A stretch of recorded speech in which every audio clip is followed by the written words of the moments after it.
आपदा आ रही है तो सरकारें कर रही हैं अपने स्तर पर काम, ऐसा नहीं कि नहीं। मैं खुद आपदा क्षेत्र में गया हूँ। सबसे बड़ी बात तो ये कि मैं हिमाचल प्रदेश वासियों के साहस की सराहना करता हूँ कि जिस सड़क से चलते हुए मुझे डर लग रहा था, उस सड़क पर वो फर्राटे के साथ चल रहे थे। जहां मैं जाकर के लोगों को आपात सामग्री वितरित कर रहा था, वहां उन लोगों के मन में एक दूसरे के प्रति सम्मान था। तो ये हिमाचल की बहुत बड़ी बात है, जो अन्य स्थानों पर शायद कम मिलती है। तो आपदा में सरकार काम कर रही है। सर देखो, आपदा अभी देखिए, मैंने दिल्ली में भी बात की और केंद्रीय गृह मंत्री जी को, जो मैंने आज से कोई 1 महीना पहले जब उनसे मिला था, मैंने उनसे कहा कि ये क्लाउड बस्टिंग हो रही है, ग्लोबल वार्मिंग का असर है। आप देखना कि थोड़े समय बाद उत्तराखंड में भी होगा, हिमालय रीजन में होगा। मुझे नहीं पता था, उसके बाद उत्तराखंड में हुआ और पिछले दिनों किश्तवाड़ में हुआ। तो मैं धन्यवाद भी करना चाहूँगा कि उन्होंने एक टीम साइंटिस्ट की भेजी, जिसमें IIT रुड़की के लोग थे, एनवायरमेंटलिस्ट थे, साइंटिस्ट थे। इन सबको भेजकर उन्होंने एक स्टडी किया है और खुशी इस बात की, इस दिशा में उन्होंने सोचना शुरू किया और मेरे सामने ही उन्होंने अपने होम सेक्रेटरी को फ़ोन किया कि इसको आप करिए। तो ये अच्छी बात है। मंडी के लिए स्पेशल 100 करोड़ रुपए का पैकेज की घोषणा की है और निश्चित रूप से उसका सबसे अधिक लाभ अगर किसी विधानसभा क्षेत्र को होगा तो पूर्व मुख्यमंत्री श्री जयराम ठाकुर जी के विधानसभा क्षेत्र में होगा और उसमें नुकसान भी काफ़ी हुआ है। और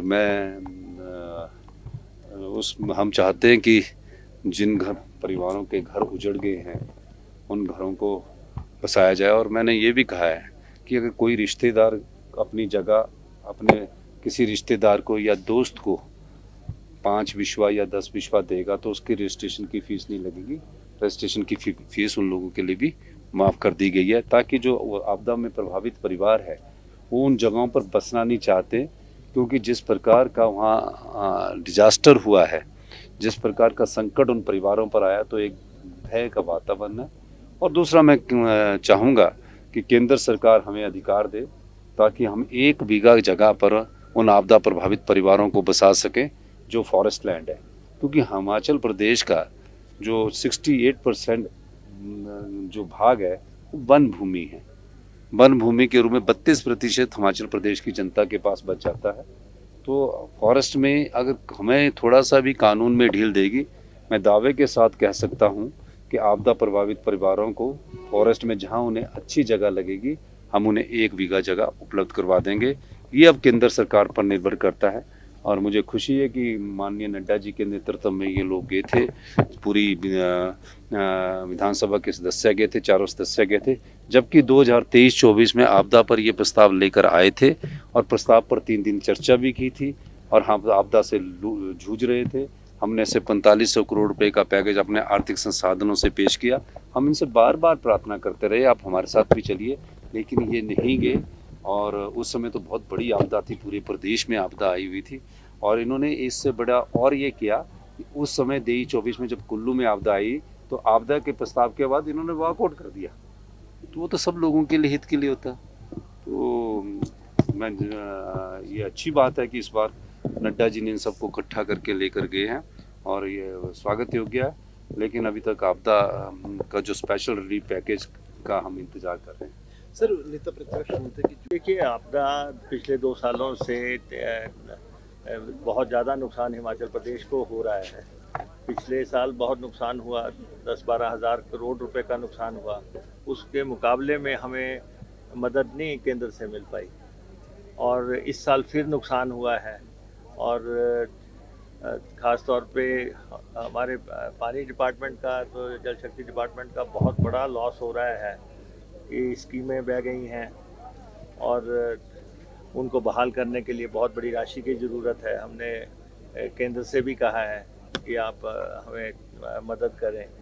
तो अब लेकिन अपने संसाधनों से हिमाचल प्रदेश सरकार जितनी हमारी योग्यता है, जितनी हमारी यथाशक्ति है, हम लगाए हुए हैं। और चाहे मंडी में त्रासदी आई है या अन्य स्थानों पे आई है। अभी तो हमारी शिमला की वाटर सप्लाई प्रभावित हो गई, जितना गुम्मा में को नुकसान हुआ है और दूसरी स्कीम्स को नुकसान हुआ है, तो यहाँ भी प्रभावित हुआ है।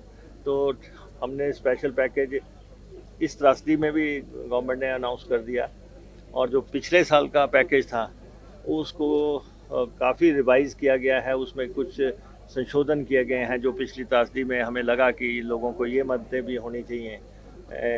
जैसे पिछले दफ़ा हमने मकान के लिए 7 लाख रुपए किया था, इस बार हमने वहाँ बाहर जो डंगे लगने हैं या पशु बह गए हैं उनकी जो राशि उनको देनी है उसको बढ़ा दिया है। तो जो भी पिछले ये उससे सीखा था उससे हमने पैकेज को रिवाइज करके दे रहे हैं, और डिप्टी कमिश्नर्स को ये पावर दी है कि कहीं भी ये आपदा आती है तो वो नोटिफाई करें उस इलाके को, और वो भी राहत के अंडर लाए जा सकें। सेक्टर से कोई उम्मीद कर रहे हैं? देखिए, हम फेडरल स्ट्रक्चर में रहते हैं, राज्य और केंद्र के संबंध होते हैं। जब भी किसी राज्य पे कोई प्रॉब्लम आती है तो केंद्र को मदद करनी चाहिए, लेकिन अगर उसमें डिले होगी तो हिमाचल सरकार अपने रिसोर्सेज से जो कर सकेगी वो करेगी। अपनी जनता के लिए हमारे लोग हैं, और अब अभी तक भी बहुत कुछ किया है और आगे भी करेंगे।